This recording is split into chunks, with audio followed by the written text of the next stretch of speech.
ஒரு மனுஷன் தாம் வாழ்நாள்ல சேர்க்கிற சொத்து சுகம் அந்தஸ்து எல்லாத்தையும் விட ரொம்ப பெருசு அவனோட மன அமைதிதான்னு சொல்லுவாங்க. ஆனா இன்னைக்கு இருக்கிற எத்தனையோ பேரால ராத்திரியில நிம்மதியா தூங்க முடியுதா? கண்ணை மூடினா ஏதேதோ பயம், கணக்கு வழக்கு இல்லாத கவலைகள், ஏதோ ஒன்றை நோக்கி ஊடிக்கிட்டே இருக்கிற ஒரு வெறித்தனம். ஏன் இந்த நிலைமை? நாம வாழ்ற இந்த காலகட்டத்தை தான் ஆன்மீகம் கலியுகம் அப்படின்னு சொல்லுது.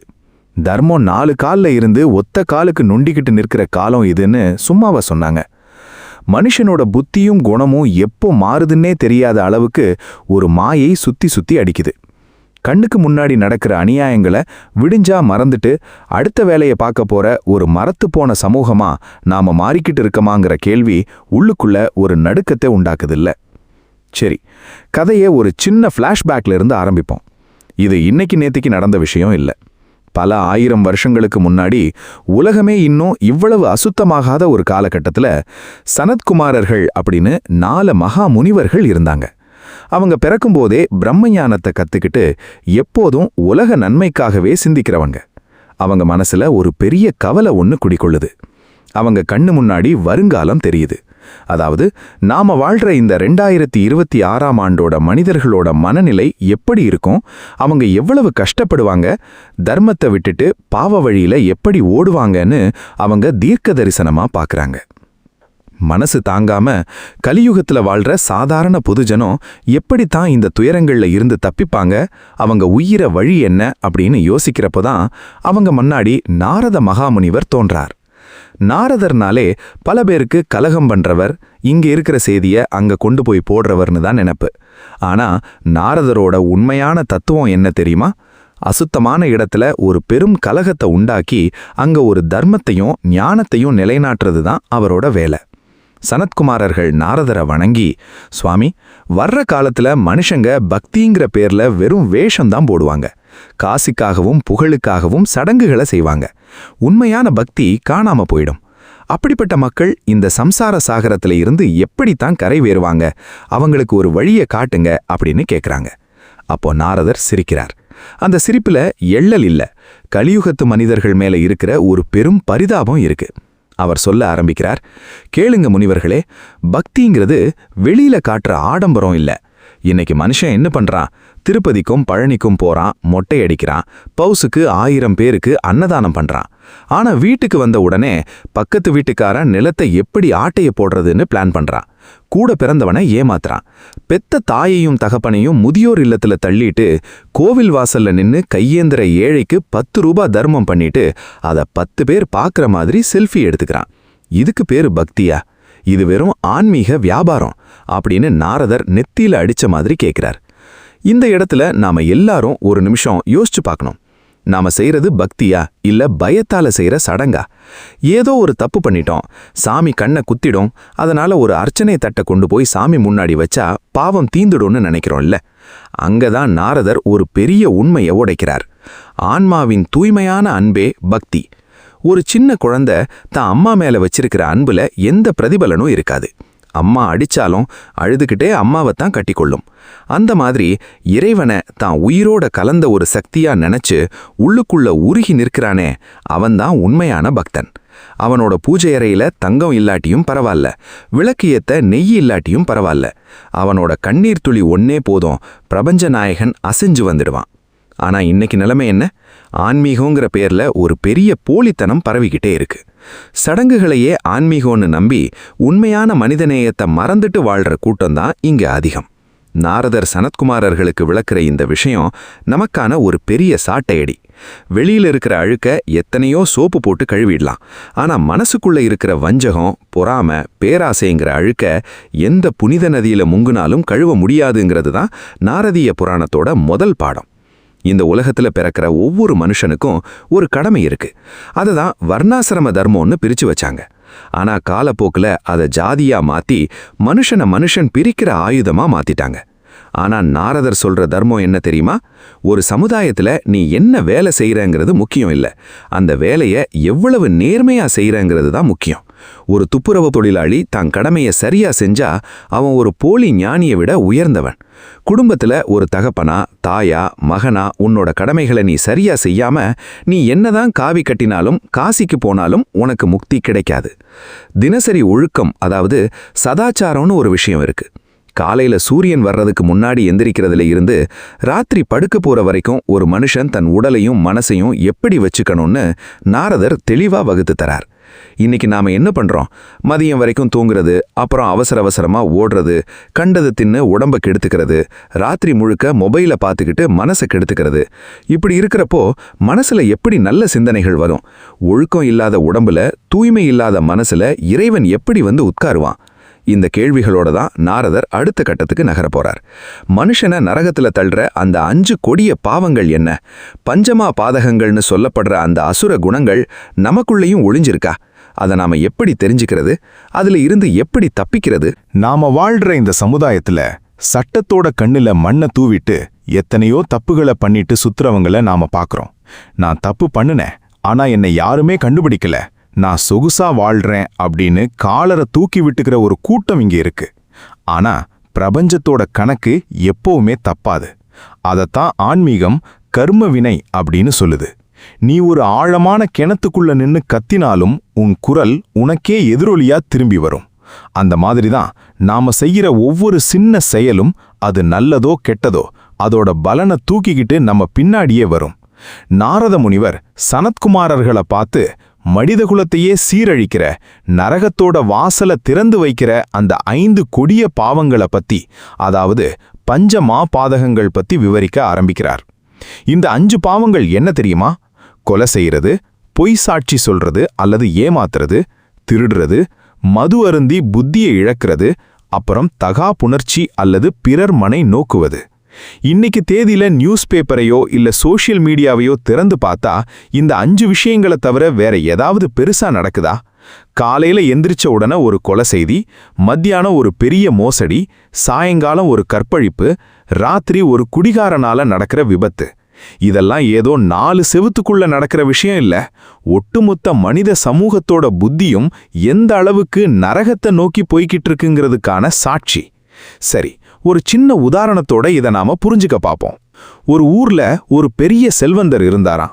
உலகமே அவரோட காலடியில கிடக்கிற மாதிரி ஒரு பவுசு. ஆனா அந்த அந்தஸ்தை அவர் எப்படி சம்பாதிச்சார்? கூட இருந்தவங்களை ஏமாத்தி, இல்லாத ஏழைங்களோட வயித்துல அடிச்சு, அவங்களோட நிலங்களை அநியாயமா ஆட்டைய போட்டுத்தான் அந்த மாளிகையை கட்டியிருந்தார். சட்டப்படி அவர் மேல எந்த குற்றமும் இல்ல. ஏன்னா லஞ்சம் கொடுத்து எல்லா அதிகாரிகளையும் விலைக்கு வாங்கிட்டார். ஊருக்குள்ள அவருக்கு பெரிய மரியாதை. கோவில் திருவிழாவுக்கு அவர்தான் முதல் மரியாதை வாங்குறார். ஆனா காலச்சக்கரம் சுத்துது. அவரோட வயோதிக காலத்துல அவருக்கு ஒரு கொடிய நோய் வருது. உலகத்துல இருக்கிற அத்தனை பெரிய டாக்டர்கள் வந்தும் அந்த வலியை குறைக்க முடியல. அவரோட ஒரே மகனும் அவரோட சொத்துக்காக அவரை ஒரு இருட்டு அறையில தள்ளிட்டு ஓடிடுறான். அந்த மாளிகையோட மூலையில படுத்துக்கிட்டு பசிக்கு ஒரு சொட்டு தண்ணி கூட கொடுக்க ஆள் இல்லாம அவர் அழும்போதுதான் அவருக்கு ஒன்னு புரியுது. அன்னைக்கு ஏழைங்களோட கண்ணீரும் அவங்க விட்ட சாபமும் இன்னைக்கு நோயாவும் தனிமையாவும் மாறி அவரோட உயிரை குடிக்குது. இதத்தான் கர்ம வினையின் சங்கிலின்னு சொல்றது. நீ எதை விதைக்கிறாயோ அதைத்தான் அறுவடை செய்வாய். நாரதர் சொல்றார், மனுஷன் நினைக்கிறான் நாம செய்யற தப்ப மூடி மறைச்சிடலான்னு. ஆனா இந்த பிரபஞ்சத்துல இருக்கிற பஞ்ச பூதங்களும் உனக்குள்ள இருக்கிற உன்னோட ஆத்மாவும் சாட்சியா நின்னுகிட்டே இருக்கு. ஒரு மனுஷன் மதுவை குடிச்சிட்டு தான் புத்தியை இழக்கிறப்போ அவன் மிருகத்தை விட கேவலமான நிலைக்கு போயிடுறான். புத்தி இல்லாதப்போ அவன் செய்யற தப்புகள் அவனோட மொத்த குடும்பத்தையும் அவனோட வம்சத்தையே அழிச்சிடுது. அதேபோல பிறரோட பொருளுக்கு ஆசைப்பட்டு திருடுறதும் அநியாயமா ஒரு உயிரை வதைக்கிறதும் உன்னை அடுத்தடுத்த பிறவிகள்ல மிருகமாவும் புழுவாவும் பிறக்க வைக்கும்னு நாரதீய புராணம் எச்சரிக்குது. இத படிக்கும்போதோ இல்ல கேட்கும்போதோ நமக்குள்ள ஒரு பயம் வருதில்ல. ஐயோ, நாமளும் தெரிஞ்சோ தெரியாமலோ எத்தனையோ தப்புகளை பண்ணிருக்கோமே, நம்ம கதி என்ன ஆகிறது அப்படின்னு தோணுதில்ல. அங்கதான் நாரதர் ஒரு பெரும் கருணையோட பிராயச்சித்த விதிகளை பத்தி பேசுறார். கலியுகத்துல வாழ்ற மனிதர்கள் பலவீனமானவங்க. அவங்க ஆசைக்கும் காமத்துக்கும் சீக்கிரமே அடிமையாயிடுவாங்கங்கிறது நாரதருக்கு தெரியும். அதனாலதான் செய்த பாவங்கள்ல இருந்து எப்படி விடுபடுறது, மனசை எப்படி தூய்மைப்படுத்துறதுங்கிற ஆன்மீக பரிகாரங்களை அவர் விவரிக்கிறார். பிராயச்சித்தம்னா ஏதோ காசை கொடுத்து சாமிக்கு அபிஷேகம் பண்றதில்ல. முதல்ல தான் செஞ்ச தப்ப மனசார ஒப்புக்கணும். நான் தப்பு பண்ணிட்டேன் அப்படின்னு உள் மனசுல ஒரு குற்ற உணர்ச்சியும், இனிமேல் இந்த தப்பை என் வாழ்நாள்ல பண்ணவே மாட்டேங்கிற ஒரு வைராக்கியமும் வரணும். அதுக்கப்புறம் உன்னால யாருக்கு துன்பம் உண்டானதோ அவங்க கிட்ட போய் கையேந்தி மன்னிப்பு கேட்கணும். இறைவனோட திருநாமத்தை இடைவிடாம உச்சரிச்சு மனசுல இருக்கிற அசுத்தங்களை எரிக்கணும். கங்கையில முங்குனா பாவம் போகும்னு சொல்றாங்கல்ல, அதுக்கு உண்மையான அர்த்தம் என்ன தெரியுமா? தண்ணீர்ல முங்குறதில்ல, ஞானம்ங்கிற கங்கையில உன் அகந்தைய மூழ்கடிச்சு ஒரு புதிய மனுஷனா வெளியே வர்றதுதான் உண்மையான பிராயச்சித்தம்.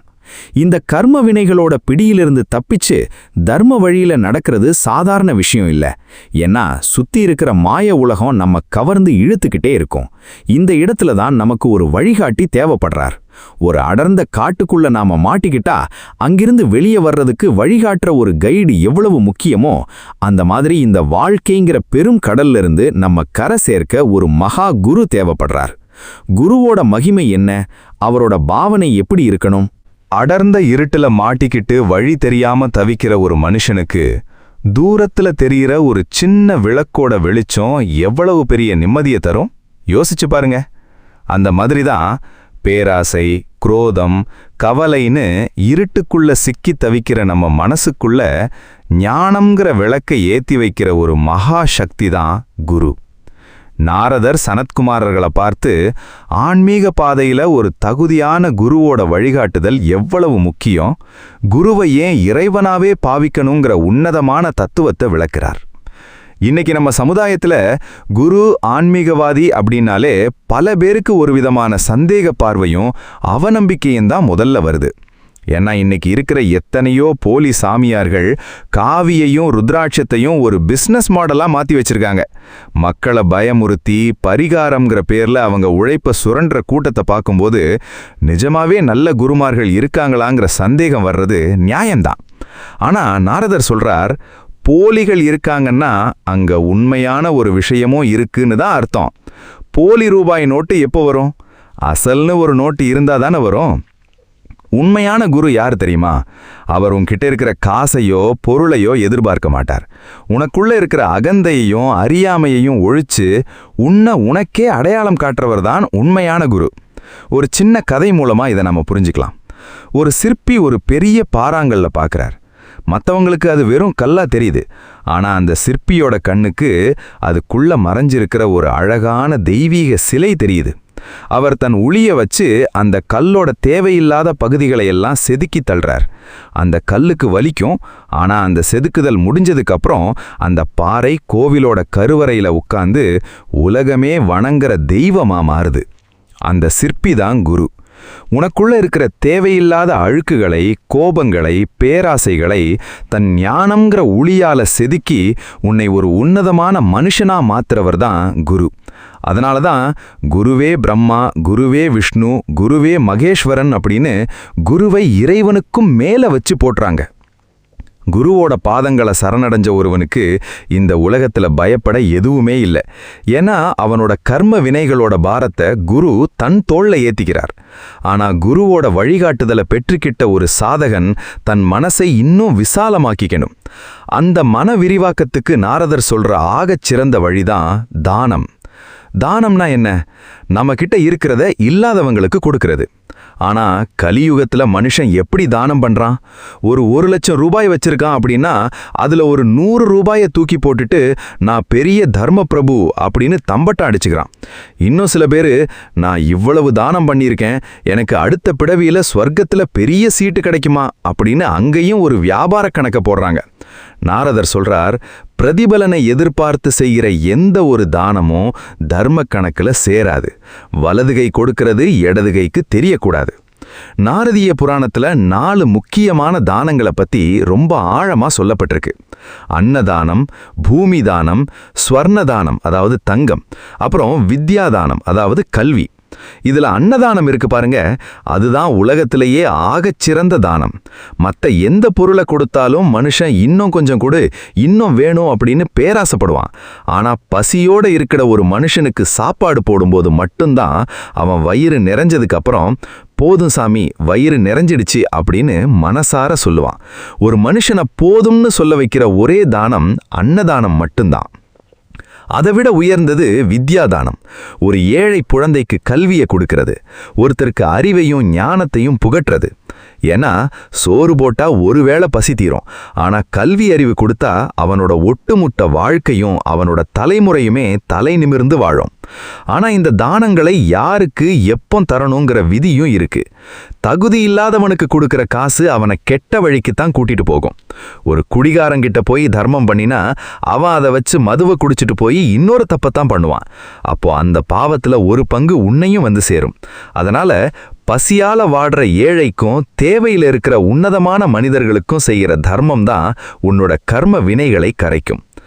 நம்ம வாழும்போதே இவ்வளவு தர்மங்களையும் கடமைகளையும் சரியா செய்யணும்னு சொல்ற நாரதர் நமக்காக வாழ்ந்து நம்மை கை தூக்கி விட்டுட்டு இப்போ இந்த உலகத்தை விட்டே பிரிஞ்சு போன நம்ம முன்னோர்களை பத்தியும் ஒரு முக்கியமான ரகசியத்தை பேசுறார். நாம அவங்களுக்கு செய்ய வேண்டிய கடமைகள் என்ன?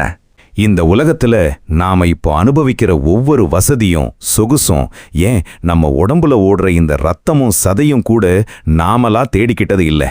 நமக்கு முன்னாடி இந்த பூமியில வாழ்ந்து எத்தனையோ கஷ்டங்களை தாங்கி நம்மை பெத்து வளர்த்துட்டு போன நம்ம முன்னோர்களோட, அதாவது நம்ம பித்ருக்களோட பிச்சை. ஆனா இன்னைக்கு இருக்கிற அவசர உலகத்துல மனுஷன் எப்படி வாழறான்? அவங்க எப்பவோ வாழ்ந்தாங்க, இப்ப செத்து போயிட்டாங்க, அவங்களுக்கும் நமக்கும் என்ன சம்பந்தம் அப்படின்னு ரொம்ப சாதாரணமா நினைச்சிட்டு அவங்கள மொத்தமா மறந்துட்டு வாழற ஒரு நன்றுகெட்ட தலைமுறை உருவாகிக்கிட்டு இருக்கு. நாரதர் சனத்குமாரர்களை பார்த்து இந்த பித்ருக்கடமைகளோட முக்கியத்துவத்தையும் அதை செய்யாததால வர்ற குடும்பத்துக்கு வர்ற சாபங்களையும் பத்தி ரொம்ப ஆழமா எச்சரிக்க ஆரம்பிக்கிறார். சிரார்த்தம் அப்படின்னு ஒரு சடங்கு இருக்கு. இதை இன்னைக்கு பல பேர் ஏதோ பிராமணர்களுக்கு காசு கொடுக்கிற ஒரு சடங்காவோ இல்ல ஏதோ ஒரு கடமைக்காக செய்கிற சடங்காவோ பாக்குறாங்க. ஆனா சிரார்த்தம்ங்கிற வார்த்தைக்கு உண்மையான அர்த்தம் என்ன தெரியுமா? ஸ்ரத்தை. அதாவது நம்மை விட்டு பிரிஞ்சு போன நம்ம பெத்தவங்களையும் முன்னோர்களையும் முழு மனசோட ஆழமான அன்போட நன்றியறிதலோட நினைச்சு பார்க்கிற ஒரு உன்னதமான நாள் அது. நாம செய்யற அந்த சின்ன கடமை அவங்க எந்த உலகத்துல எந்த ரூபத்துல இருந்தாலும் அவங்கள போய் அடையும் அப்படின்னு நாலதிய புராணம் அடித்து சொல்லுது. இதை இன்னைக்கு இருக்கிற சில விஞ்ஞான புத்தினால ஏத்துக்க முடியாம இருக்கலாம். இங்க போடுற சாப்பாடு எப்படி அங்க இருக்கிறவங்களுக்கு போகும் அப்படின்னு சில பேர் கேலி பேசுவாங்க. அவங்கள பார்த்து ஒரு சின்ன கேள்வி. இன்னைக்கு நீங்க இங்க உட்கார்ந்துட்டு அமெரிக்காவில் இருக்கிற உங்க நண்பனுக்கு ஒரு மெசேஜோ இல்ல பணமோ அனுப்புறீங்க. அது கண்ணுக்கு தெரியாத ஏதோ ஒரு கதிர்வீச்சு மூலமா, அலைவரிசை மூலமா கரெக்டா அவரோட மொபைலுக்கு போகுது இல்ல? ஒரு மனுஷன் கண்டுபிடிச்ச டெக்னாலஜிக்கே இந்த தகுதி இருக்குன்னா இந்த அண்ட சராசரத்தையும் படைச்ச அந்த பரம்பொருளோட ஆன்மீக அலைவரிசைக்கு தகுதி இருக்காதா? நாம இங்க கொடுக்கிற எள்ளும் தண்ணீரும் நாம உச்சரிக்கிற அந்த மகா மந்திரங்களோட அதிர்வுகள் மூலமா பித்ருலோகத்துல இருக்கிற நம்ம முன்னோர்களுக்கு அவங்க பசிய தீக்கிற அமுதமா போய் மாறுங்கிறது தான் ஆன்மீக அறிவியல். ஒரு குடும்பத்துல என்னதான் காசு பணம் இருந்தாலும் ஏதோ ஒரு நிம்மதி குறைவு இருந்துகிட்டே இருக்கும். சில குடும்பங்கள்ல பாத்தீங்கன்னா காரணமே இல்லாம சண்டை நடக்கும், வம்ச விருத்தி இருக்காது, வாலிப வயசுல இருக்கிறவங்களுக்கு கல்யாணம் ஆகாது, இல்லனா அடிக்கடி விபத்துகள் நடக்கும். ஜாதகத்தை பார்த்தா எல்லாமே கரெக்டா இருக்கும், ஆனா வாழ்க்கை நரகமா இருக்கும். ஏன் தெரியுமா? அதுக்கு பேரு தான் பித்ருதோஷம். நம்ம முன்னோர்கள் பசியோடும் தாகத்தோடும் தவிச்சுக்கிட்டு நம்ம ரத்தத்துல பிறந்த ஒருத்தன் கூட நமக்காக ஒரு சொட்டு தண்ணி கொடுக்கலையே அப்படின்னு ஏங்கும்போது அவங்க மனசுல இருந்து வர்ற அந்த வேதனை நம்ம குடும்பத்தை ஒரு பெரிய நிழல் மாதிரி சுத்தி அடிக்கும். அதே நேரத்துல உங்களை விட்டு பிரிஞ்ச உங்க அம்மாவுக்கோ அப்பாவுக்கோ அவங்க திதி அன்னைக்கு நீங்க மனசார எள்ளும் தண்ணீரும் இறைச்சி ஏழை எளியவங்களுக்கு அன்னதானம் பண்ணி அவங்கள வணங்குனீங்கன்னா அவங்க மனசு குளிர்ந்து தருவாங்க பாருங்க ஒரு ஆசி. அது 9000 தெய்வங்களோட ஆசிக்கு சமம். அந்த முன்னோர்களோட ஆசி மட்டும் ஒருத்தனுக்கு கிடைச்சிட்டா அவனுக்கு வர்ற எப்பேற்பட்ட கிரகதோஷமோ செய்வினையும் கண் திருஷ்டியும் பனி போல உருகி போயிடும். உங்களோட குழந்தைங்களும் உங்களோட வம்சமும் காலங்காலத்துக்கும் தர்ம வழியில சீரும் சிறப்புமா வாழும்.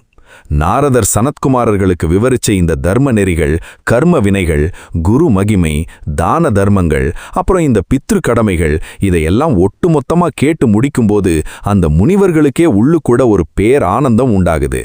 இந்த மனித வாழ்க்கைங்கிறது ஏதோ பிறந்து தின்னுட்டு தூங்கிட்டு சாகறதுக்கான மிருகத்தனம் இல்ல. அது தர்மத்தோட வழியில நடந்து நம்ம சுத்தி இருக்கிற பிரபஞ்சத்துக்கு நம்ம கடமைகளை செஞ்சு கடைசியில அந்த பரம்பொருளோட கலக்கிற ஒரு மகா உன்னதமான ஆன்மீக பயணங்கிறது அவங்களுக்கு தெளிவாகுது. இப்போ நாரதர் தன் உரையை முடிக்க போறார். இந்த முதல் பாதத்தோட ஒட்டுமொத்த சாரத்தையும் இந்த உலகத்துக்கே ஒரு மாபெரும் விடிவெள்ளையா, ஒரு அசைக்க முடியாத நம்பிக்கையா அவர் விதைக்க போறாரு. தர்ம வழியில நடக்கிற ஒரு சாதாரண மனுஷனுக்கு இந்த உலகத்துல யமபயம் இருக்கா? மரணத்தை கண்டு அவன் நடுங்கணுமா?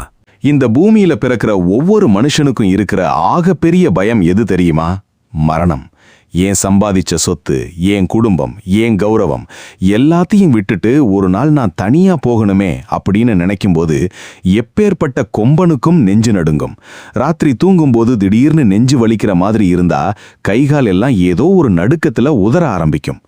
ஆனா நாரத முனிவர் இந்த பிரதம பாதத்தோட இறுதி பகுதியில சனத்குமாரர்களை பார்த்து உலகமே கேட்டு நடுங்கிற ஒரு அசாத்தியமான உண்மையை உரக்க சொல்றார். யார் ஒருத்தன் தர்மத்தோட வழியில நிக்கிறானோ அவனுக்கு இந்த உலகத்துல யமபயம் கிடையாது. அவனை கண்டு காலனே பயப்படுவான் அப்படின்னு நாரதர் தன் இறுதி உறுதிமொழியை தர்றார். இந்த இடத்துல நாம எல்லாரும் நம்ம நெஞ்சு மேல கை வச்சு ஒரு நிமிஷம் யோசிச்சு பார்க்கணும். நாம ஏன் மரணத்தை கண்டு பயப்படுறோம்? ஏன்னா நமக்குள்ள ஏதோ ஒரு குற்ற உணர்ச்சி இருக்கு. நாம இன்னும் தர்ம வழியில வாழல, மத்தவங்களுக்கு துரோகம் பண்ணி இருக்கோம், பாவ மூட்டைய சேர்த்து வச்சிருக்கோம் அப்படின்னு நம்ம உள்மனசுக்கு தெரியுது. அந்த பாவத்தோட பயம்தான் யமனை பார்த்தா வர்ற நடுக்கம். ஆனா யமதர்மராஜா யாரு தெரியுமா? அவர் ஒன்னும் கொடூரமான அரக்கன் இல்ல. அவர் தர்மத்தின் காவலன். அவரோட கணக்குல எந்த பாரபட்சமும் இருக்காது. நீ கோடீஸ்வரனா இருந்தாலும் ஏழையா இருந்தாலும் நீ செஞ்ச கர்ம வினைய மட்டும்தான் அவர் பார்ப்பார். அப்போ தர்ம வழியில நடக்கிறவனுக்கு ஏன் யமபயம் இல்லை? ஒரு சின்ன உதாரணத்தை பார்ப்போம். ஒரு நேர்மையான அதிகாரி இருக்கார். அவர் தன் வாழ்நாள்ல ஒரு பைசா கூட லஞ்சம் வாங்கல. அரசாங்க விதிகளுக்கு உட்பட்டு ஏழை எளிய மக்களுக்கு தன் கடமையை சரியா செஞ்சிருக்கார். ஒரு நாள் மேலதிகாரியோ இல்ல சிபிஐ அதிகாரியோ அவரோட ஆபீஸ சோதனை பண்ண வர்றாங்க. அந்த அதிகாரி நடுங்குவாரா? மாட்டார். தன் காலரை தூக்கி விட்டுக்கிட்டு கம்பீரமா வந்து உட்காருவார். என் கணக்கு வழக்குகளை பாருங்க, நான் எந்த தப்பும் பண்ணல அப்படின்னு நெஞ்ச நிமிர்த்தி நிப்பார். ஆனா அதே இடத்துல கோடி கோடியா லஞ்சம் வாங்கின ஒரு போலி அதிகாரி இருந்தா சிபிஐ வண்டியோட சத்தம் கேட்ட உடனே அவனுக்கு வேர்த்து விறுவிறுத்து நெஞ்சு அடைச்சு போயிடும். இந்த வாழ்க்கைங்கிற ஆபீஸ நாம எப்படி நடத்துறோங்கிறதுல தான் நம்ம மரணத்தோட கம்பீரம் இருக்கு. தர்மத்தை ஒருத்தன் தன் கவசமா வச்சிருந்தா அவனோட உயிர் பிரியிற அன்னைக்கு யமதூதர்கள் வரமாட்டாங்க. சாக்ஷாத் அந்த பரம்பொருளோட தூதர்கள் புஷ்பக விமானத்தை எடுத்துக்கிட்டு அவனை கௌரவமா கூட்டிட்டு போக வருவாங்க. நாரதிய புராணத்தோட இந்த முதல் பாதம் நமக்கு கத்துக் கொடுக்கிற ஆகச் சிறந்த பாடம் இதுதான். வாழ்க்கைங்கிறது ஏதோ பிறந்து 4 காசு சம்பாதிச்சு கண்டதையும் அனுபவிச்சுட்டு ஒரு நாள் செத்து போற ஒரு வெற்று ஓட்டம் இல்ல. கலியுகத்துல மாயை நம்மை கண்ணை கட்டி காட்டுக்குள்ள விடும். காசு, பணம், போலி பக்தி, ஆடம்பரம்னு ஏதேதோ காட்டி நம்ம புத்திய சிபரடிக்கும். ஆனா அங்கதான் நீங்க உங்க விழிப்புணர்வை கொண்டு வரணும். பக்திங்கிறது வெளியில காட்டுற வேஷம் இல்ல, அது மனசுக்குள்ள இருக்கிற அன்பு. தானம்ங்கிறது புகழுக்காக செய்யற பிசினஸ் இல்ல, அது இல்லாதவனோட பசியை தீர்க்கிற கருணை. கடமைங்கிறது ஏதோ கடனேன்னு செய்யற சடங்கு இல்ல, அது நம்ம முன்னோர்களுக்கும் இந்த சமுதாயத்துக்கும் நாம காட்டுற நன்றி அறிதல். இப்போ இந்த கதையை கேட்டுக்கிட்டு இருக்கிற நீங்க உங்க மனசை ஒரு நிமிஷம் உற்று பாருங்க. இதுவரைக்கும் நாம எப்படி வாழ்ந்தோங்கிறது முக்கியம் இல்ல, இந்த நிமிஷத்துல இருந்து நாம எப்படி வாழப் போறோம்ங்கிறது தான் முக்கியம். கடந்த காலம் முடிஞ்சு போச்சு, அதை உங்களால மாற்ற முடியாது. ஆனா உங்களோட எதிர்காலம் உங்க கையில தான் இருக்கு. இன்னைக்கே இந்த நிமிஷமே உங்களுக்குள்ள இருக்கிற அந்த போலித்தனத்தை, வஞ்சகத்தை, பேராசையை வெட்டி எறியுங்க. உங்க பெத்தவங்கள மதிங்க. இல்லாதவங்களுக்கு உங்களால முடிஞ்ச ஒருவேளை சாப்பாடாவது கொடுங்க. நேர்மையா வாழ பழகுங்க. நாரத முனிவர் சனத்குமாரர்களுக்கு இந்த தர்மத்தோட சாரத்தை உபதேசிச்சு முடிக்கும்போது அந்த இடமே ஒரு மகா ஆன்மீக ஒளியால நிறைஞ்சிடுச்சு. சனத்குமாரர்கள் நாரதரின் பாதங்களை வணங்கி, சுவாமி, கலியுக மக்கள் உயரதுக்கான ஆகச் சிறந்த வழியை தந்துட்டீங்க அப்படின்னு நன்றியோட கண்ணீர் மல்க நிற்கிறாங்க. நாரதரின் இந்த இறுதி உறுதிமொழி வெறும் வார்த்தை இல்ல, அது உங்க ஒவ்வொருத்தரோட வாழ்க்கையையும் மாற்றப் போற ஒரு மாபெரும் பிரபஞ்ச சாசனம். இத வெறும் ஒரு ஆன்மீக கதையா கேட்டுட்டு அப்படியே கடந்து போயிடாதீங்க. உங்களுக்குள்ள ஒரு மாற்றத்தை உண்டாக்கிக்கோங்க. நீங்க வாழுற ஒவ்வொரு நாளும் தர்மத்தோட நிழல்ல இருக்கட்டும். உங்க மனசு சுத்தமா இருந்தா இந்த உலகத்துல எப்பேற்பட்ட துன்பம் வந்தாலும் உங்களை ஒண்ணும் பண்ண முடியாது. எழுந்து நில்லுங்க. உங்க கடமைகளை சரியா செய்யுங்க. தர்மத்தை உங்க கவசமாக்குங்க. உங்க வாழ்க்கையில இனி பயத்துக்கு இடமில்லை. ஏன்னா தர்மம் எப்போதுமே தோற்காது. வாழ்க தர்மநெறி, வளர்க ஆன்மீக ஞானம்.